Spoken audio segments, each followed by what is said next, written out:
ನಮ್ಮ ಭಾರತದಲ್ಲಿ ಶ್ರೀರಾಮ ಭಕ್ತ ಆಂಜನೇಯ ಸ್ವಾಮಿಗೆ ಸಮರ್ಪಿತವಾದ ಹಲವಾರು ದೇವಸ್ಥಾನಗಳನ್ನು ನಾವು ನೋಡಿರುತ್ತೇವೆ. ಆಂಜನೇಯ ಸ್ವಾಮಿಯನ್ನು ನಿಂತಿರುವ, ಕುಳಿತಿರುವ, ಧ್ಯಾನ ಮಾಡುತ್ತಿರುವ ಆಂಜನೇಯ ಸ್ವಾಮಿಯ ದೇವಸ್ಥಾನಗಳನ್ನು ನಾವು ನೋಡಿರುತ್ತೇವೆ. ಆದರೆ ಈ ಸ್ಥಳದಲ್ಲಿ ಆಂಜನೇಯ ಸ್ವಾಮಿಯು ಯೋಗ ಮುದ್ರೆ ಭಂಗಿಯಲ್ಲಿ ಕೈಯಲ್ಲಿ ಶಂಖಚಕ್ರ ಸಮೇತ ನಮಗೆ ದರ್ಶನ ನೀಡುತ್ತಾರೆ. ಇದೇ ಸ್ಥಳದಲ್ಲಿ ಯೋಗ ನರಸಿಂಹ ಸ್ವಾಮಿಯ ದೇವಸ್ಥಾನ ಕೂಡ ಇದೆ.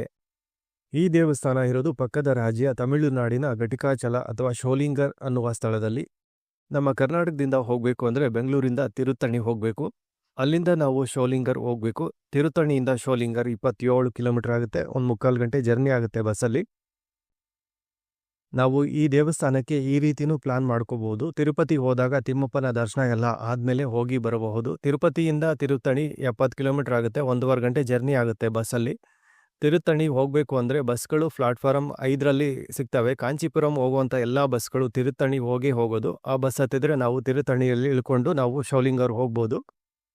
ಈ ದೇವಸ್ಥಾನದ ಬಗ್ಗೆ ಇನ್ನೂ ಹೆಚ್ಚಿನ ಮಾಹಿತಿ ಬೇಕು ಅಂತ ಹೇಳಿದ್ರೆ ನಮ್ಮ ಯೂಟ್ಯೂಬ್ ಚಾನಲಲ್ಲಿ ಫುಲ್ ವಿಡಿಯೋ ಅಪ್ಲೋಡ್ ಆಗಿದೆ, ಒಮ್ಮೆ ನೋಡಿ. ಈ ವಿಡಿಯೋ ಇಷ್ಟ ಆಗಿದ್ರೆ ಲೈಕ್ ಮಾಡಿ, ಶೇರ್ ಮಾಡಿ, ಹಾಗೆ ನಮ್ಮ ಪೇಜನ್ನು ಫಾಲೋ ಮಾಡಿ.